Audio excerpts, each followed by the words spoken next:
আল্লাহ ইসরাফিলকে বলবে, ইসরাফিল সিংহায় ফুঁক দাও।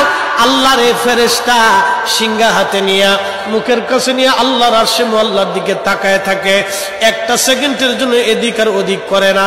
কখন রব হুকুম দিবে সিংহায় ফুৎকার দেওয়ার জন্য, যখন সিংহায় ফুৎকার দিবে, কুরআন বলতেছে ইদাস সামাউ ফাতারাত, আকাশ ভেঙ্গে ভেঙ্গে ভেঙ্গে ভেঙ্গে পড়তে থাকবে।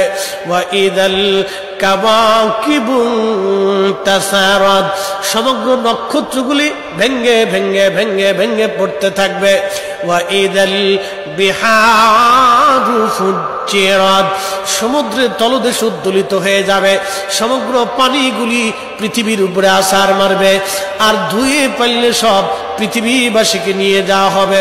ওয়া ইদাল কুবুরু বুসিরাত, কবরের ভিতরে যাহা আছে সব আমার মালিক আমার রব বের করে দিবে।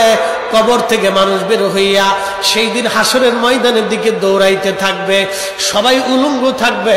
কিন্তু আমার নবীকে আল্লাহ ৭০,০০০ ফেরেশতা বেষ্টন করাইয়া জান্নাতের পোশাক পরাইয়া মহাসম্মানে ফেরেশতারা মিছিল দিয়ে দিয়া আমার নবীকে হাসরের ময়দানে মাকামে মাহমুদে বসাবে।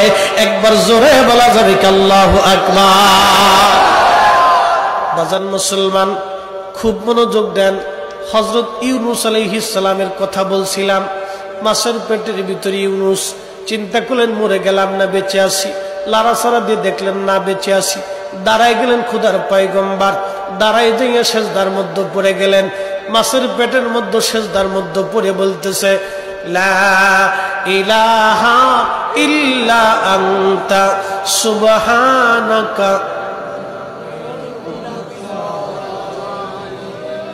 বিপদের দোয়া, কঠিন মুসিবতের মধ্যে যদি পড়ে যান তাহলে খতম ইউনূস এই দোয়াটা খতম দিতে থাকবেন। আল্লাহ যখন ইউনূস আলাইহিস সালাম এই জিকির শুরু করলেন, ইউনূসের এই জিকির আর ওই মাছের পেটের মধ্যে রইল না, এই জিকিরটা চলে গেল আরশে মুআল্লাতে।